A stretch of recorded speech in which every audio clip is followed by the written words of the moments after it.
Hey Aquatree family, welcome back to the Aquatree channel. I'm Alex and we are thrilled to have you joining us today. Having trouble keeping track of your crops? We're going to show you a simple step to keep tabs on what you're growing. But first, if this is your first time with us, make sure to hit that subscribe button and turn on notifications to join our awesome community. And if you don't find what you're looking for in this video, we welcome you to explore our other amazing videos.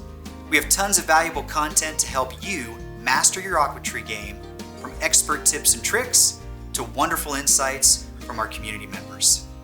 If you're like me, it's so easy to forget what crop is growing, in what tray, and what day of the grow cycle that you're in. So the Aquatree team came up with a simple way to track all the whats, whens, and wheres so that you never get lost again.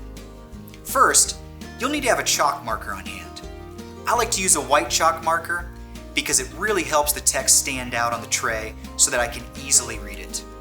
And next, after planting your crop, write the name of the crop you planted and the day that you planted it.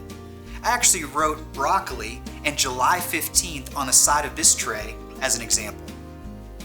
Repeat this step as you plant additional crops, and you'll never forget what you planted or when you need to harvest it. Thanks again for joining us. I'm Alex, and I'll see you in the next one.